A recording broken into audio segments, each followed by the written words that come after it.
Estamos en los albores de una tragedia para España, que fue la muerte del generalísimo Franco.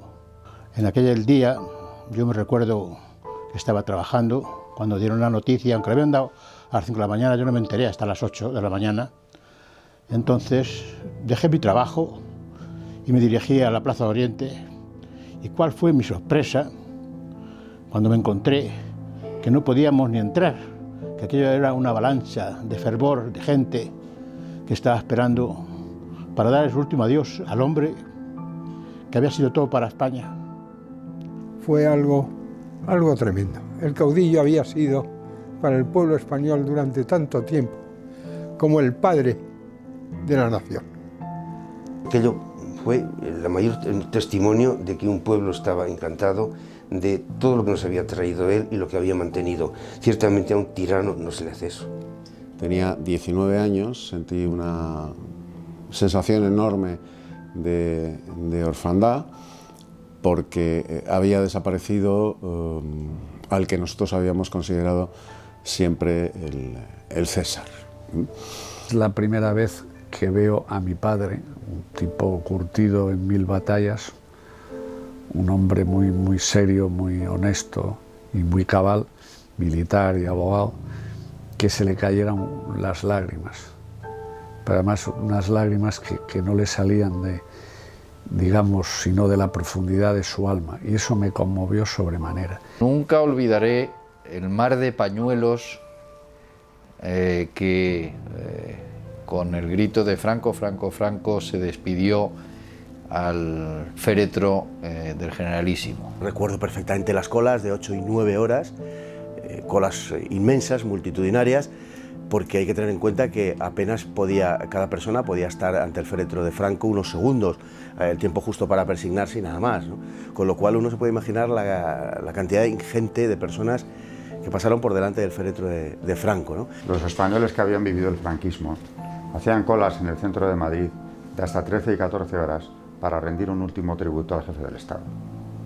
Ya a esos no les ibas a contar que España era Biafra y un país intolerante donde se malvivía hasta que el dictador desapareció.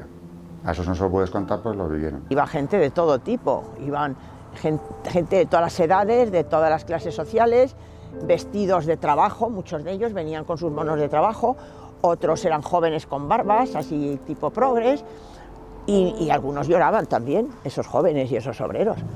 Fue impresionante, además en unos días de un frío intensísimo, con un agotamiento, y había personas de todas las edades, mayores, medianas, niños, que todos querían despedirse de su caudillo. Y vi a la gente cómo le lloraba, cómo después de haberle vestido con sus mayores galas, pasaba por delante de él con un fervor, con una sensación de nostalgia y de orfandad, como no se puede usted imaginar. Fue algo tremendamente doloroso.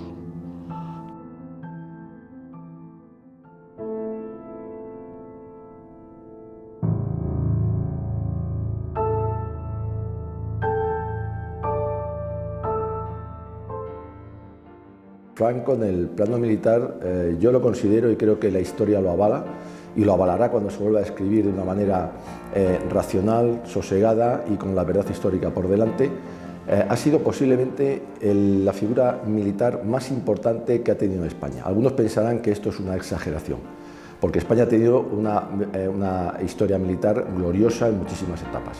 Podemos recordar un Arcontés, podemos recordar personajes, el Gran Capitán, el propio Fernando el Católico, podemos recordar incluso a Carlos V, cientos de generales, de soldados y demás. Bueno, pero es que Franco reúne todas las características, no solo del buen militar, sino del magnífico militar. Franco era un gran estratega, tanto que sus batallas se estudiaron en West Point como modelos, fue el inventor de las bolsas, etc. Fue un gran militar, el mejor, general a los 34 años, la espada más limpia de Europa, como dijo Pétain, el mariscal Pétain de él, es decir, como militar y como estratega, un verdadero genio, aunque hoy lo quieran ignorar. Tiene una trayectoria militar desde su juventud que le convierte en un personaje destacadísimo ya en tiempos de la monarquía, en tiempos de Alfonso XIII, y todavía más aún en la Segunda República. O sea que tiene una trayectoria brillantísima, es un general africanista, que es como se llamaba a los destinados en el protectorado de Marruecos, que hacían allí por eso carreras mucho más rápidas que las de los militares de la península por méritos de guerra. Tanto los propios como los enemigos consideraban que Franco era un hombre que estaba aureolado con una enorme protección, por decir así. La baraca no es más que la suerte que dispensan una especie de espíritus que te favorecen. No tiene por qué ser necesariamente de carácter militar, aunque en el caso de Franco sí era de carácter militar. Si ves su currículum, pues 5 ascensos por méritos de guerra, desde capitán hasta general, 3 laureadas individuales, la laureada colectiva, medalla militar individual.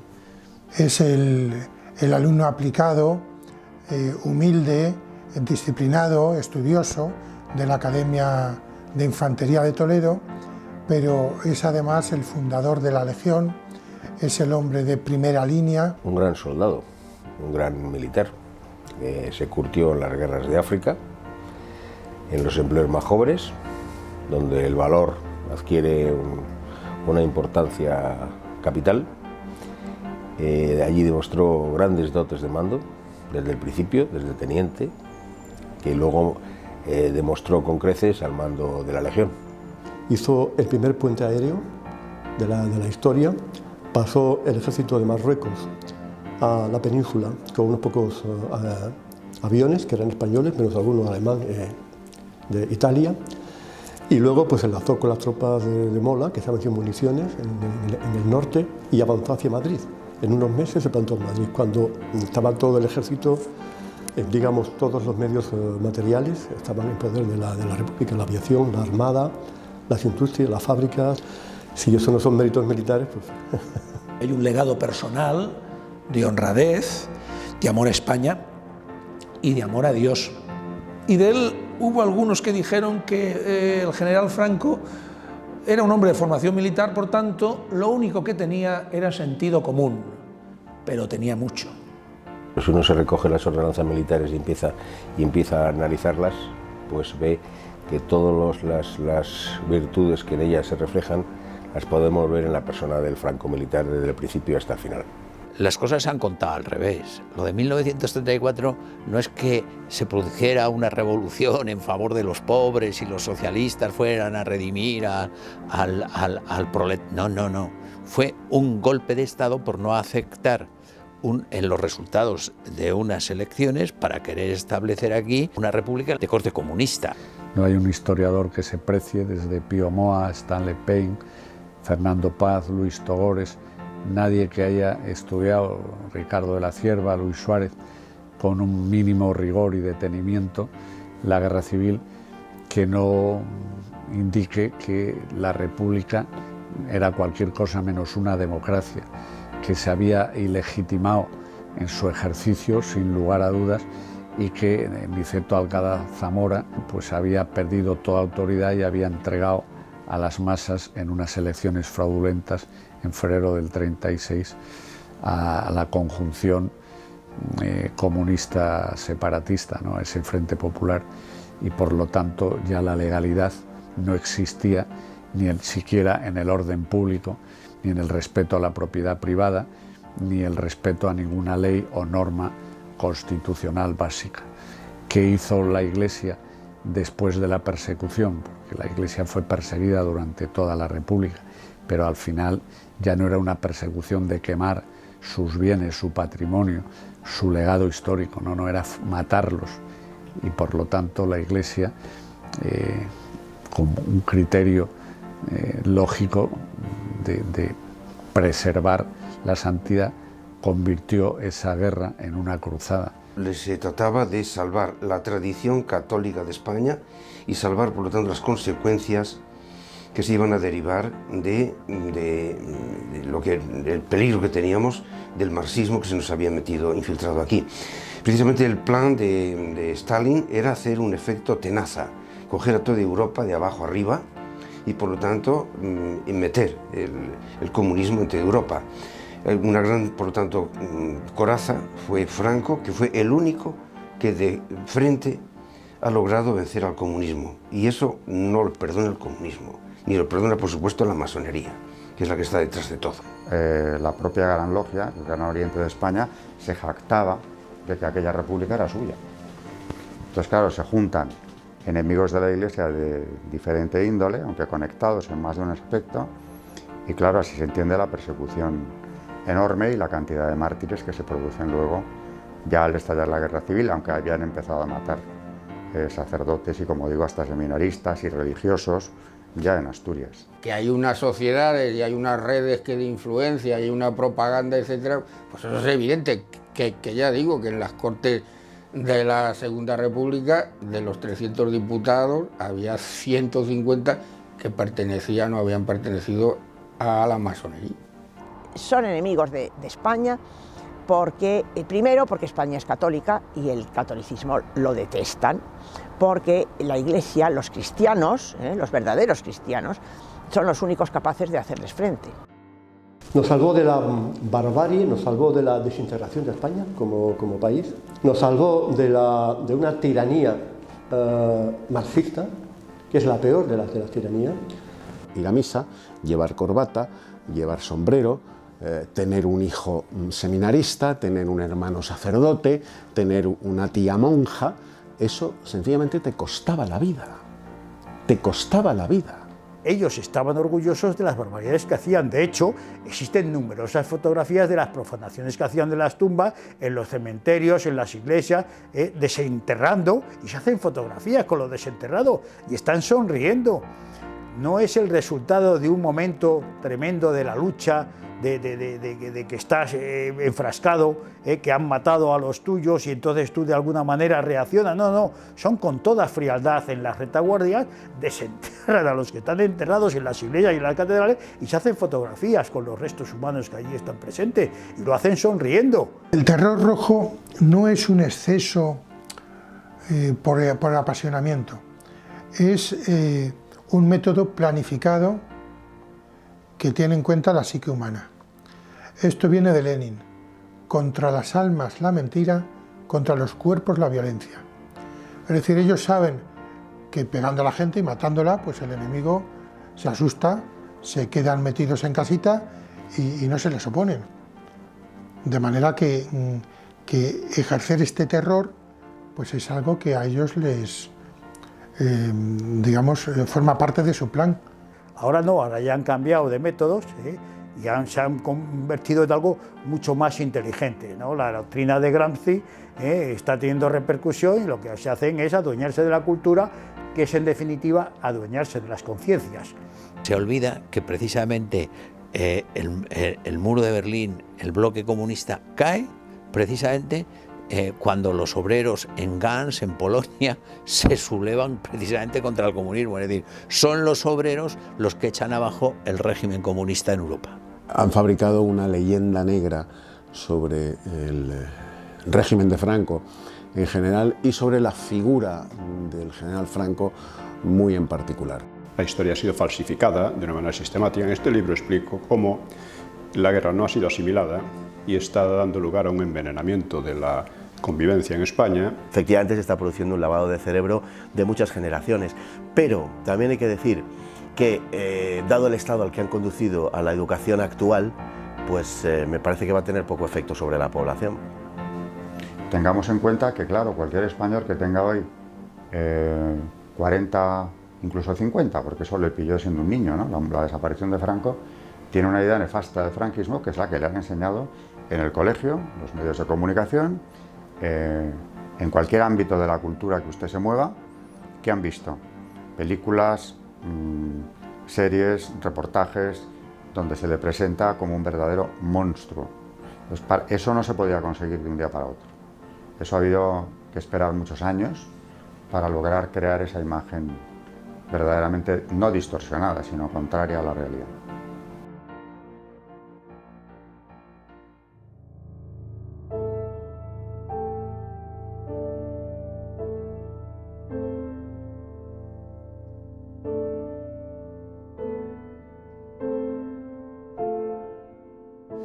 Mi padre, Gonzalo Fernández de la Mora, fue ministro de Franco, fue ministro durante 3 o 4 años en la última etapa de su vida.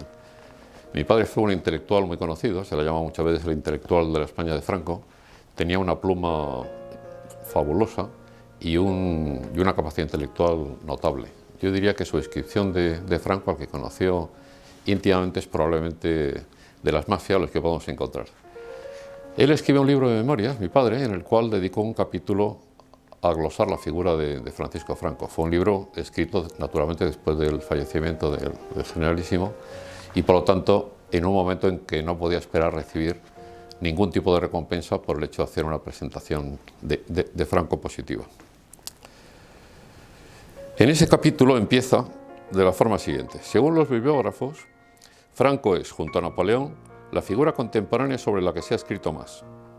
La casi totalidad de esos autores no habló jamás con el personaje y ninguno le trató con asiduidad. Durante 4 años, dice mi padre, he visto a Franco presidir los consejos y comisiones. Despaché con él medio centenar de veces, en ocasiones muy largamente. Recorrí a su lado en tren y en automóvil muchos cientos de kilómetros, incluso jornadas enteras. Estas charlas, en cierto modo ociosas, fueron las más personales. He tenido, pues, la oportunidad de conocerle. Y en otro párrafo de ese mismo capítulo, mi padre sigue de la forma siguiente. Franco, por su comportamiento y por su psicología, estaba en las antípodas del dictador. Modestia en lugar de arrogancia, oyente antes que magistral, enemigo de la teatralidad, par con el ejercicio de sus inmensos poderes, autocrítico y prudentísimo a la hora de decidir. Como hombre de Estado, no se le puede situar en la línea de Bonaparte, sino la de Felipe II. Era la contrafigura del déspota. Su vera efigie no se parece nada al retrato que divulgan sus adversarios. Fue grande como pintor, fue grande como deportista, como cazador, como jugador de golf, como todo lo hacía bien. Cineasta, también grababa sus películas, hizo guiones, escritor, escribió libros. Bueno, es que lo hacía todo, era un genio, pero principalmente era un genio espiritual, porque consiguió unir lo que era casi imposible de unir, que era a los españoles. Franco fue libertad, Franco fue democracia orgánica, Franco fue identificación con su pueblo, Franco fue gobernar para el pueblo, sacrificando toda su vida, desde su juventud hasta su muerte. El Fuero del Trabajo lo lleva a cabo, lo redacta en don Pedro González Bueno y bueno, pues es una manera de proteger al mundo del trabajo y al trabajador concreto, que tenga un salario justo, que tenga unas jornadas y unas condiciones laborales y ambientales también convenientes, porque claro, veníamos de situaciones de salarios míseros, veníamos de situaciones insalubres en las minas, en muchas fábricas, de jornadas tremendas, de no tener descanso semanal, de no tener vacaciones pagadas, y todo eso le va a cambiar el Fuero del Trabajo y su desarrollo posterior. Si he citado a Pedro González Bueno, no podemos dejar de citar a José Antonio Girón de Blasco, que es el gran ministro del Trabajo durante la época de Franco, y un hombre pues, que puso al trabajador verdaderamente en cotas de dignidad y de respeto y de eficacia y de paz social y de desarrollo familiar, pues verdaderamente grandes. El Fuero de los Trabajadores consigue que por primera vez en la historia de España, cuando un trabajador, un cabeza de familia, se pone enfermo, sus hijos no tengan que abandonar la escolarización para ponerse a trabajar y allegar al hogar recursos económicos. El Fuero de los Trabajadores consigue por primera vez que cuando ese trabajador se ponga enfermo, la familia no tenga que empeñar las alianzas, las joyas de la abuela y el ajuar domiciliario para pagar el médico del padre enfermo, del cabeza de familia enfermo o del hijo enfermo. El Fuero de los Trabajadores consigue por primera vez en la historia de España que el trabajador español tenga pagas extraordinarias, 2 al año más la de beneficios, y tenga vacaciones pagadas. El Fuero de los Trabajadores consigue que los trabajadores españoles por primera vez en la historia de España vean que el fruto de su esfuerzo fragua en vivienda en propiedad, segunda vivienda en propiedad. Ahora nos reímos mucho del 600, del SEAT 600, del coche familiar por primera vez también en la historia de los trabajadores, y el Fuero de los Trabajadores consigue que España sea, hasta que la primera reforma laboral de los socialistas a partir de 1962 lo destruye, el Fuero de los Trabajadores sea un ejemplo universal de la concordia entre la fuerza del trabajo y el capital. El plus de cargas familiares, el plus de vida cara, el plus de carestía de la vida, que era otro diferente. En definitiva, se habían ido creando una serie de seguros: seguro de enfermedad, el seguro de invalidez, más tarde, ya en los 60, incluso la seguridad social, que yo he llegado a oír luego de algún desinformado que la crea Felipe González. La seguridad social es una creación de Franco. La seguridad social fue uno de los logros verdaderamente excepcionales del régimen de Franco. Yo, que he conocido a mujerucas con un pañolón negro en la puerta de sus casas pidiendo ayuda para el entierro de sus deudos, pienso que aquella estampa sombría, tenebrosa, de una España que no se podía poner de pie, fue sustituida por la alegría y por la confianza de unas estructuras políticas que ofrecieron unas posibilidades que antes no existían.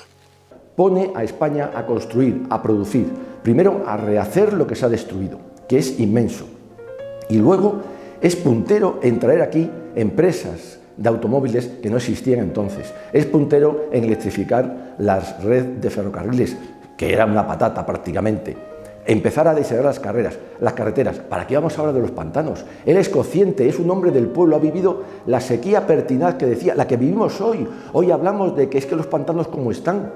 Bueno, son los pantanos de Franco que construyó él, porque él sabía que España es un país seco y que no queda más remedio que el agua que tenemos emplearla bien. Hoy se sigue mal empleando.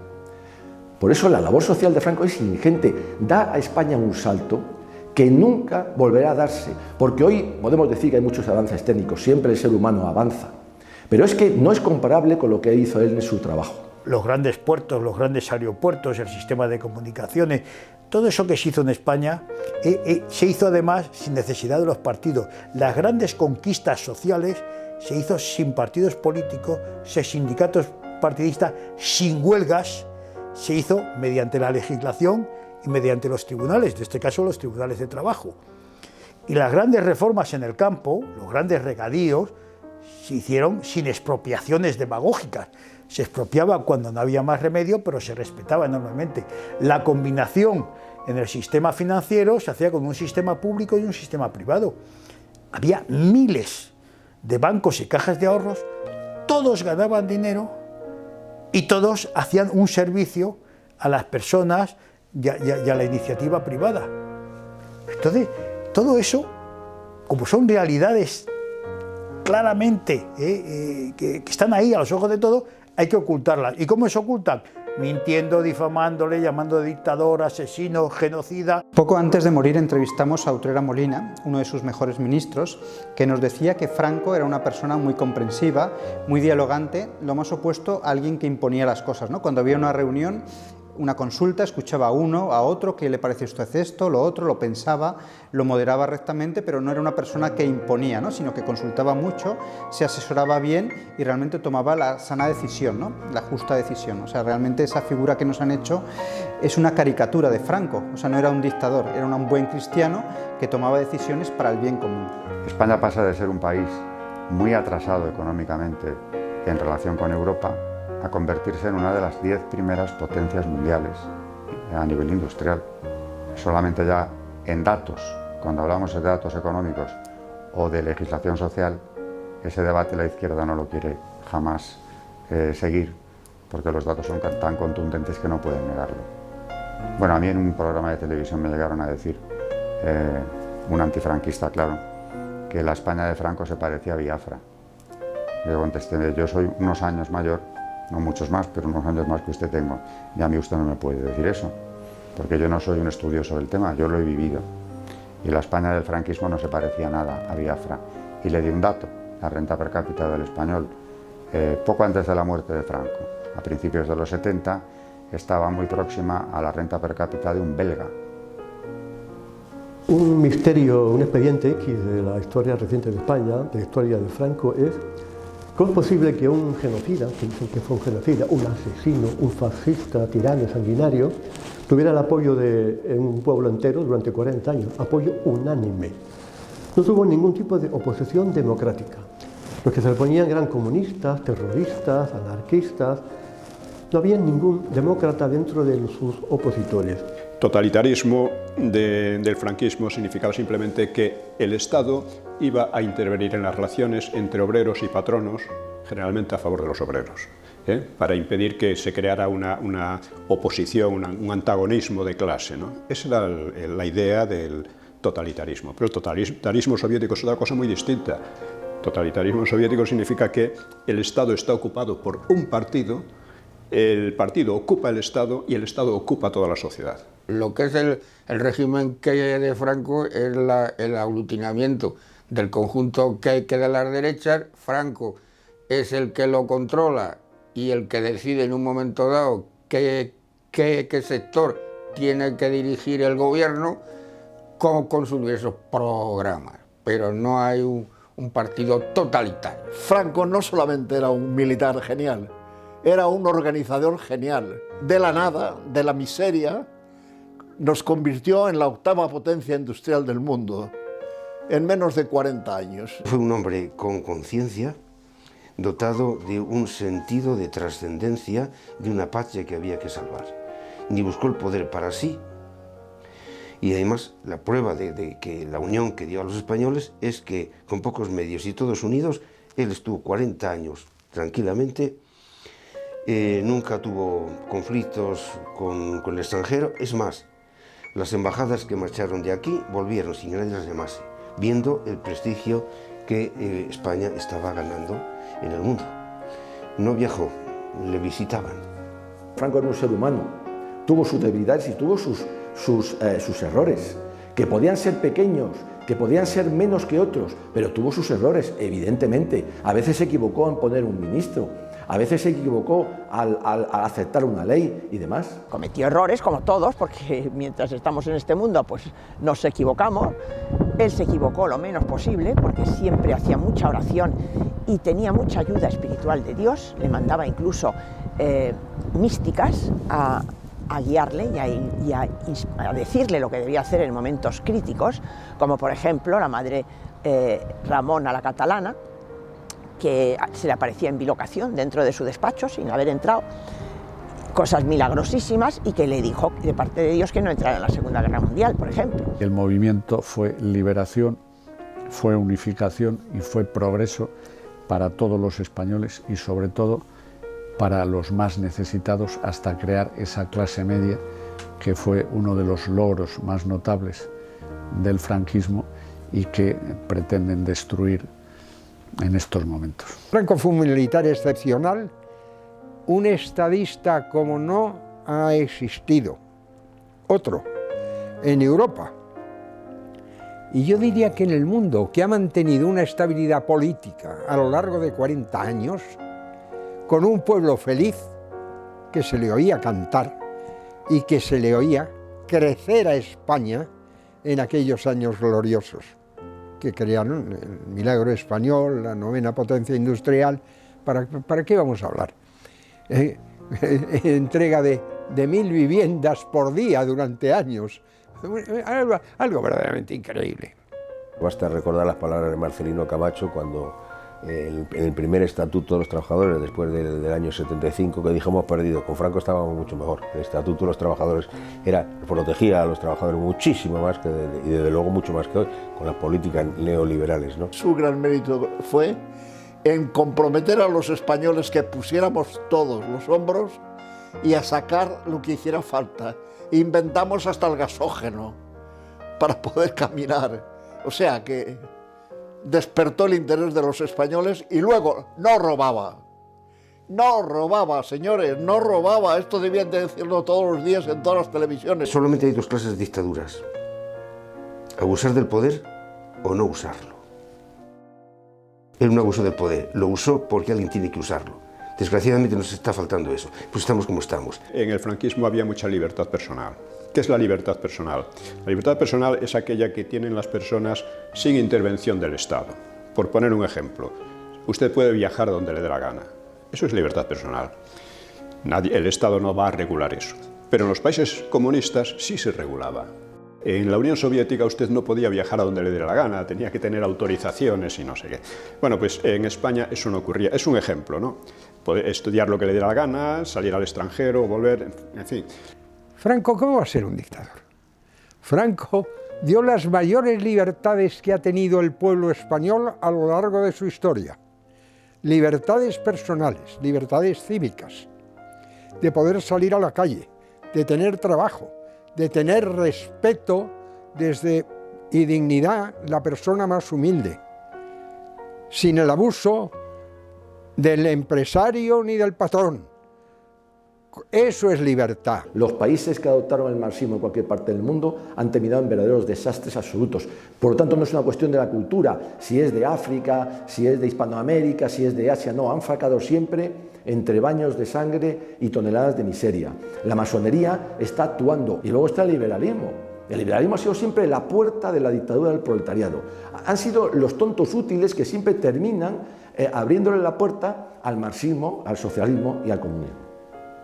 El gran Gabriel García Moreno tenía una frase histórica: libertad para todo y para todos, menos para el mal y los sinvergüenzas. La gente ignora que toda la cobertura social de los trabajadores españoles, que en el año 1975 era enorme y hoy, gracias a la coyunda de liberales y socialistas, ha desaparecido en su práctica totalidad, se debía al general Franco, que la protección al trabajador español es obra del general Franco. La gente ignora que gracias al régimen del general Franco, por primera vez en la historia de España, los hijos de los trabajadores, los hijos de los obreros, los hijos de los jornaleros acudieron por primera vez, insisto, en la historia de España en masa a los institutos y a la universidad. La gente ignora que el régimen de Franco elimina radicalmente de los hogares españoles, de la inmensa mayoría de los hogares españoles, elimina el raquitismo, o sea, el hambre y la ignorancia. Por sus frutos los conoceréis, dijo el Señor. Es evidente que la democracia da frutos malos, que se mata a los niños antes de nacer, a las criaturitas, una cosa que hay que tener muy presente. 100.000 niños asesinados cada año por aborto legal en España. Bueno, todas estas cosas que hacen ahora legalmente. La eutanasia, los secuestros, los suicidios, la violencia doméstica, el terrorismo, las mafias de todo tipo, las mafias de explotación. La evolución social ha hecho que el mundo se oponga ferozmente a cualquier principio que no emane del liberalismo político y de las mayorías electorales. Por tanto, la Iglesia es un obstáculo para el dominio absoluto no solo de los cuerpos, sino de las almas de las personas. Es decir, el testimonio de la fe y de la verdad se convierte directamente en un conflicto gravísimo. Y ese ayornamiento es una manera de evitar un choque de trenes que después de 50 o 60 años vemos que aún ahora sigue siendo inevitable. El precio de la libertad es el precio de la cruz. Si queremos ser libres con Cristo, tenemos que estar dispuestos a pagar el precio de la cruz. El que dé la cara por mí delante de los hombres, dice el Señor, también yo daré la cara por él delante de mi Padre del cielo. Realmente hay un odio a la cruz. Los hijos de las tinieblas siempre odian a los hijos de la luz, ¿no? Son más astutos y realmente quieren denigrar todo lo que hizo Franco, todo el bien que hizo por la Iglesia, ¿no? Para empezar, librarnos del exterminio comunista. La Iglesia tuvo que surgir casi de sus cenizas, porque prácticamente quedó casi destruida, con 7.000 sacerdotes, entre religiosos y sacerdotes asesinados, 13 obispos asesinados, y la destrucción de aquel patrimonio maravilloso que tuvimos, y tantísimo como hubo que levantar. No se sabe cómo con tan pocos medios económicos pudo hacer aquel hombre lo que hizo. Las costumbres se degradaron en el momento que penetró todo lo que había de malo en Europa, y sobre todo lo que más daño ha hecho a la sociedad han sido las televisiones. Y lo que pasa en España actualmente, hoy, es porque los españoles estamos vacíos de Dios. Y entonces el problema es que el demonio, ocultando su razón de ser y su personalidad, incluso su figura, nos hace creer que no existe, pero realmente sí que existe y está ahí. Y entonces en los años 30, este demonio infiltró, y entonces como dirige los pasos de los socialistas, de los comunistas y de todos los que son odiadores de Cristo nuestro Señor, tienen interés en destruir la Iglesia, porque la Iglesia es la única verdadera. Ellos no van contra Alá, ni contra un profeta que ha salido de ahí de Buda, no. Ellos van van a atacar a la verdad, y la verdad saben que es perfectamente que es la religión católica.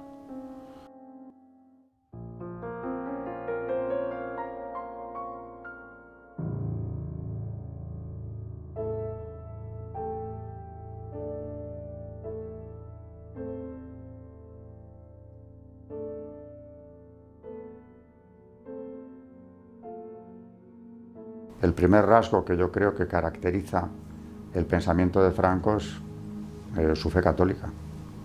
Una fe católica coherente, y cuando se ve en el poder, pone ese poder al servicio del reinado social de Cristo.